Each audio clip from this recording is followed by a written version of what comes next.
नमस्कार. मी अक्षय अशोक साळवे, डॉक्टर बाबासाहेब आंबेडकर कामगार सेना संस्थापक, राष्ट्रीय अध्यक्ष. मागील काही दिवसांपासून कामगारांच्या तक्रारी येत आहेत. मालक कामावरून न कळवता काढत आहेत. वर्षानुवर्ष PF न भरणे, इन्शुरन्स सुविधा न देणे, 3-4 वर्षे झाले ते कामावरून काढणे कारण ग्रॅज्युटी भरावी लागेल. अशा असंख्य कामगारांच्या प्रश्न येत राहतात. आता जस्ट रिसेंटली कामगारांना भरपगार रजासुद्धा नव्हत्या. बोनसच्या नावावरती तुटपुंजी रक्कम देऊन खुश करणे, अशी असंख्य तक्रारी आपल्या डॉक्टर बाबासाहेब आंबेडकर कामगार सेनेच्या माध्यमातून किंवा त्यांच्या सोशल मीडियावरती भरपूर तक्रारी येत आहेत. आत्ताच मध्यंतरी आपण IIT बॉम्बे मुंबई येथील 450 ते 500 कामगारांना न्याय देण्यासाठी गेलो होतो. इकडचे कुलसचिव त्यांच्याशी चर्चा केली. त्यांच्याशी चर्चा करत असताना आम्हाला एक गोष्टीचं माहिती पडलं की तिथे मागील 10 वर्षापेक्षाही जास्त वर्षापासून त्यांना ग्रॅज्युटी देण्यात येत नाही. त्याला किमान वेतनाप्रमाणे पगार आहे, त्याचा जो पगार आहे तो कधी वाढच नाही. अनस्किलच्या प्रमाणेच पेमेंट आहे. अनस्किल, सेमी स्किल, स्किल्ड हा प्रकार त्यांना माहीतच नाही. कामगारांना माहिती, कामगारांना तर नाही, तो अशिक्षित असतो. पण तिकडचे जे अधिकारी वर्ग आहेत त्यांनाही त्याची काही इच्छा नाही की त्यांना काही पगार वाढवून द्यावं. आणि बोनसच्या नावावर तर काय बोलणार. तर ह्या कामगारांना ह्या सर्व सुविधा देण्यासाठी आम्ही तिथे जमलो, त्यांच्याशी चर्चा केली, त्यांना सांगितलं ह्याविषयी. काही वेळा असं होतं की तिकडचे जे अधिकारी वर्ग आहेत त्यांना त्या विषयासंदर्भात माहिती नसतं. जसं तिकडच्या अधिकारी वर्गांना माहिती नव्हतं की यांची ग्रॅज्युटी कट होत आहे.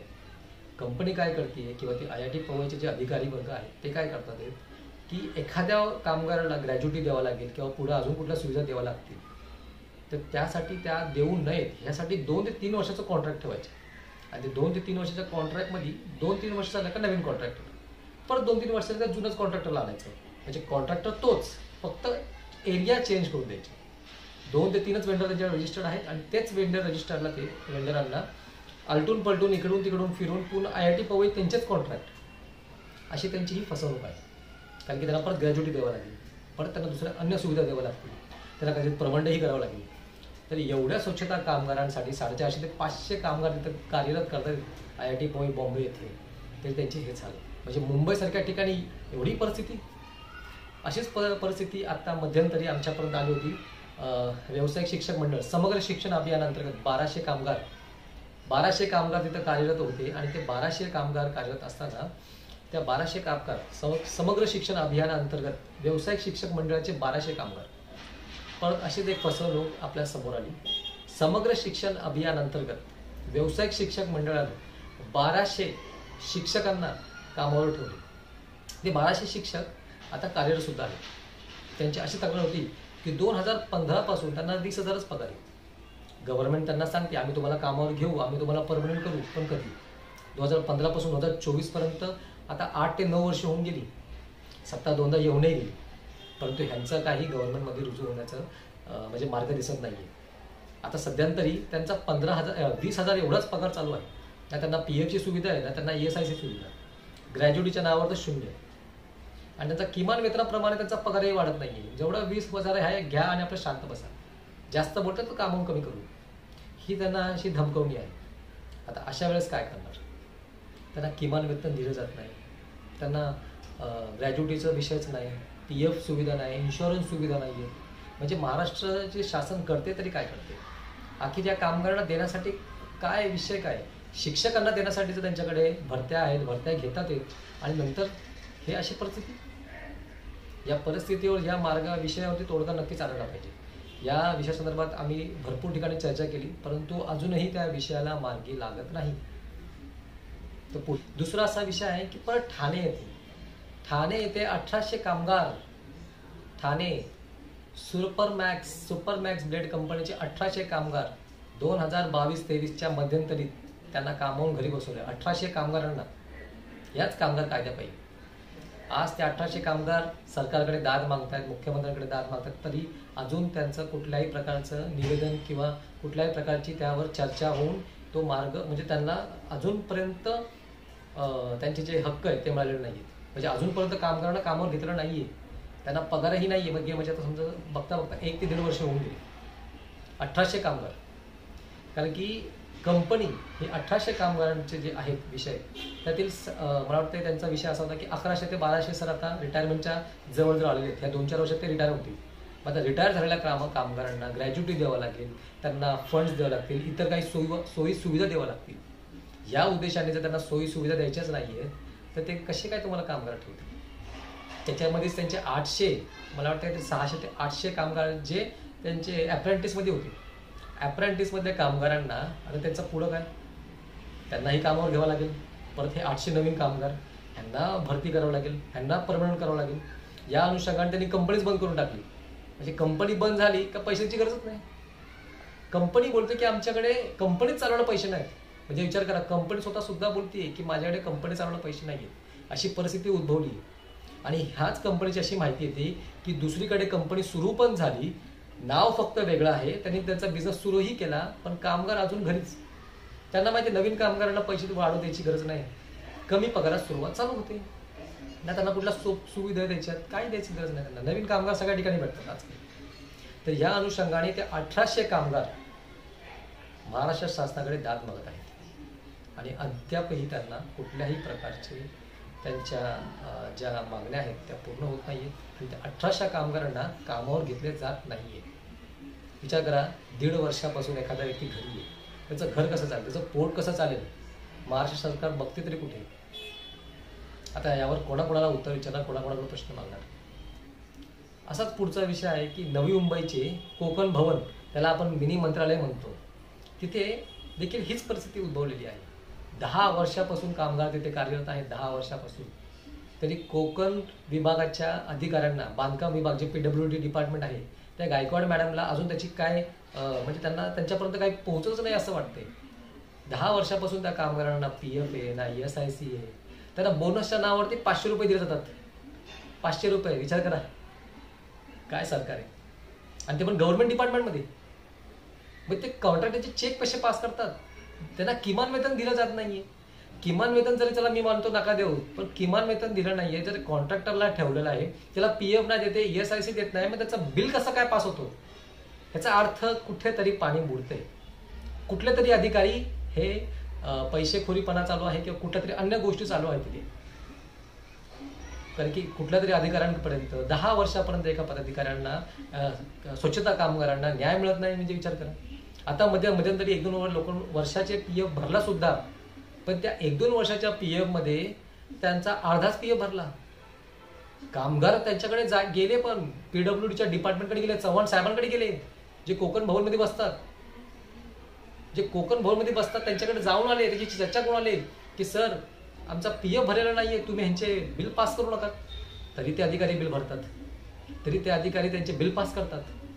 म्हणजे ह्या गोष्टीला आपण म्हणणार तरी काय? ही परिस्थिती महाराष्ट्रामध्ये उद्भवलेली की कामगारांचे जे हक्क अधिकार जे आता त्यांचे हिरावून घेतलेले आणि फक्त कॉन्ट्रॅक्टरकडे सगळे दिले अधिकार. त्याने गरीब कामगार हा मरतोय ते मरतोयच आहे. ह्यांची परिस्थितीमध्ये कुठल्याही प्रकारचा बदलाव होत नाही. त्यांनी पण ती सुरुवात केली. 2 वर्ष कॉन्ट्रॅक्ट ठेवायचं, 3 वर्ष कॉन्ट्रॅक्ट ठेवायचं. 2 वर्षानंतर 3 वर्षानंतर त्या कॉन्ट्रॅक्टरला त्याचा PF द्यायची गरज नाही, ESIC द्यायची नाही, ग्रॅज्युटीची गरज नाही, काहीच नाही. फक्त त्याला 10,000-12,000 रक्कम दिली, घ्या आणि गप्प बसा. एवढी दयनीय परिस्थिती आहे. आणि विचार करा, पूर्ण या कोकण भवन ह्या मिनी मंत्रालयामध्ये कोणालाच त्याची दखल घ्यायची वेळ नाही. शासन तिथं मंत्रालय चालते, सगळे अधिकारी प्रवर्ग सगळे तिथं बसतात, करतात तरी काय? कोणासाठी बसतात तिथे? हा प्रश्न आपण विचारला पाहिजे. असे असंख्य प्रश्न आहेत ते आपण त्यांना विचारले पाहिजे की तुम्ही कोणासाठी बसता तिथे? त्या ज्या तुम्हाला अधिकार दिले, ती सीट दिली तुम्हाला, हे बसतात तरी कोणासाठी? आज ही परिस्थिती महाराष्ट्रात उद्भवण्याचं कारण कोण आहे? कामगार कायदा? आपण नक्की कोण? या प्रश्नाची उत्तर आपण नक्कीच विचारली पाहिजे. तर या अशा असंख्य प्रश्नांसाठी आपण माननीय मुख्यमंत्र्यांकडे, कामगार मंत्र्यांकडे लवकरच या विषयासंदर्भात आपण त्यांच्याशी आवाहन करणार आहोत की या कायद्यांमध्ये काही तरतुदी करा, म्हणजेच आपल्याला जे विषय आहेत की त्यांच्या संदर्भात आपल्याला मांडता येतील. उदाहरणार्थ पहिला विषय असाच आहे की कामगारांना ज्यांचे मागील जे विषय होते की 180 दिवस भरल्यानंतर एखाद्या कामगारांना तुम्ही काढू शकत नाही. जरी काढलं तर त्याला विचारा प्रश्न की कुठल्या कायद्या अंतर्गत तुम्ही काढताय, काय विषय आहे. जर त्यांनी PF मागितला, ESIC मागितला, तुम्ही त्याला कामावून काढणार? म्हणजे एखादा व्यक्ती 10-10 वर्ष, 15-15 वर्ष एका ठिकाणी काम करतोय, तो त्यांच्या कंपनीला सर्वस्व प्रदान करतोय, त्याचं दिवस त्याची रात्र, आणि कंपनी काय करते? त्याचे बेनिफिट हिरावते आणि त्यांना कुठल्याच प्रकारची सवलती नाही. त्यांनी PF मागितला तरी घरी बसवतात, ESIC मागितला घरी बसवणार, ग्रॅज्युटी मागितला घरी बसवणार. ही परिस्थिती उद्भवती. 2 वर्ष 3 वर्षाच्या वरती कॉन्ट्रॅक्टर जरी चालवला तुम्ही, 3 वर्ष जरी चालवला, तुम्ही ग्रॅज्युटीसाठी एक वेगळं डिपार्टमेंट बसूया की 1 वर्ष जरी काम केलं तर ग्रॅज्युटी देणं बंधनकारक ठेवा. मला माहिती आहे कायदा 4.5 वर्षाचाच आहे, परंतु तो कामगार जर तुमच्या कंपनीमध्ये ज्या प्रिन्सिपल एम्प्लॉयरकडे मागील 4 वर्षापासून जास्त काळ कार्यरत असेल, 4.5 वर्ष किंवा 5 वर्षापासून जास्त काळ काम करत असेल, तर त्या कामगारांना तुम्ही डायरेक्ट ग्रॅज्युटीमध्ये डिपार्टमेंटमध्ये पैसे भरले पाहिजेत. अशी काहीतरी योजना आखली पाहिजे. आता जो 15,000चा किमान वेतनाचा दर आहे की 15,000च्या खाली ज्याचा पगार असेल तो कामगारामध्ये मोडला जातो, तर तो दर वाढवला पाहिजे. 10,000 15,000 आजकाल कॉमन साधा गरीब खालच्या परिस्थितीवरती लोकांना पण, अनस्किल्ड लोकांना पण 10,000 15,000 पगार आहे. मग तो दर वाढवला पाहिजे. आता तो 15,000 पासून 20,000 पासून 25,000 पर्यंत गेला पाहिजे. 25,000च्या खालचे काम करणारा किंवा 20,000च्या खाली काम करणारा कामगार म्हणून घोषित केला पाहिजे. तर त्यांना ते PFच्या सुविधा, किमान वेतनाच्या सुविधा मिळतील. त्यानंतर तुम्ही आता ग्रॅज्युटी संदर्भाचं एक वेगळं डिपार्टमेंट चालू केलं पाहिजे. कंपन्या 2-3 वर्ष कामगारांना वापरतात येत, नंतर त्याला कामावून घरी बसवतात येत, कारण की त्यांना माहिती ग्रॅज्युटी द्यावं लागेल, पुढे अन्य सुविधा द्यावं लागतील.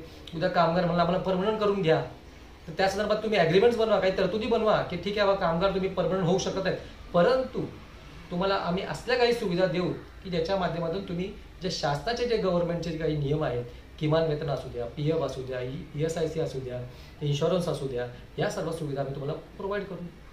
अशा गोष्टी काहीतरी पुरवल्या पाहिजेत की त्याच्यात म्हणजे त्यांचे जे प्रॉब्लेम आहेत ते सॉल्व्ह होतील. PFचा तर प्रॉब्लेम आहेच सर्वांना. 10 वर्ष जर एखाद्या सर्व कामगारांनी जर काम केलं तर तुम्हाला माहिती आहे ना, पेन्शन सुरू होईल. आजकाल एक कामगार एका कंपनी ठिकाणी करूच शकत नाही, की त्याला इकडून काढ तिथून काढ तिकडून काढ इकडून, ही परिस्थिती उद्भवती. त्याला PF भेटला तरी तो पूर्ण रक्कम भेटत नाही, आणि ती भेटली तरी अशाच गोष्टी घडतात आहेत. सर माझी KYC अपडेट करून घेत नाहीत, सर मला प्रॉब्लेम आहे, माझा PF पूर्ण भरलेला नाही आहे. त्या व्यक्तीचे जे प्रॉब्लेम आहे ते सॉल्व्ह कसे होतील.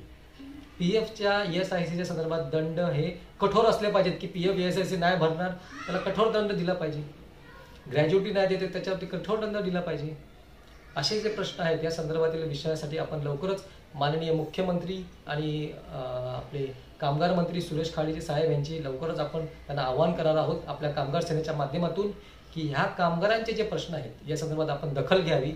हे जे आपण नवीन कामगार कायदे जे निर्मित केलेले आहेत, महाराष्ट्र शासनाने आपण म्हणा किंवा भारत सरकारने म्हणावं, ते कामगार कायदे बनवलेले आहेत, त्या कामगारांमध्ये काही तरतुदी करा की ज्याच्या माध्यमातून तुम्ही जे हे कामगार कायदे कंपन्यांच्या दिशेने जे जास्तीत जास्त, आम्हाला माहिती आहे की तुम्ही इंडस्ट्रीयल डिपार्टमेंट येण्यासाठी किंवा औद्योगिक क्षेत्र भारताला बनवण्यासाठी हे कार्यरत करत आहात, पण परंतु औद्योगिक क्षेत्र जरी खूप मोठ्या प्रमाणात किंवा इंडस्ट्रियल जरी भारतात भरपूर प्रमाणात आली तरी कामगार हा मरतच जाईल. कामगारांचा उद्धार कधी होईल आणि कामगाराचाच उद्धार होणार तर महाराष्ट्र गव्हर्नमेंटनी किती जरी डेव्हलपमेंट केल्याचा उपयोग काय.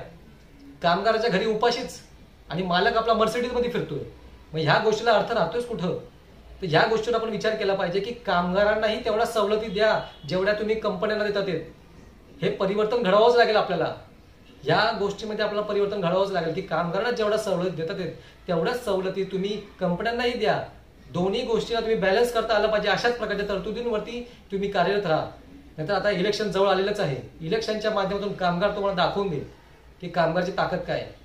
माझा म्हणण्याचा उद्देश एवढाच आहे की कामगारांसाठी जे बदलाव केलेले आहेत ते कामगारांसाठी त्याच्यात काही तरतुदी करा की ज्याच्याने कामगारांचं नुकसान होणार नाही आणि कोणाचं नुकसान होणार आहे. कामगार जगला, कंपनी जगली तरच देशाचा विकास होणार आहे.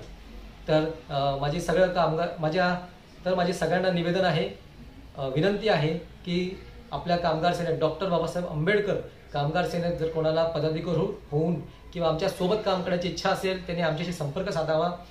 आम्ही त्याला ह्या ज्या मोहिमेत एकत्र घेऊन आपण या विषया संदर्भात लढा द्यायचा आहे. तसंच आपल्याला जर सदस्य व्हायचं असेल तर मोफत सदस्य नोंदणी सुद्धा आहे.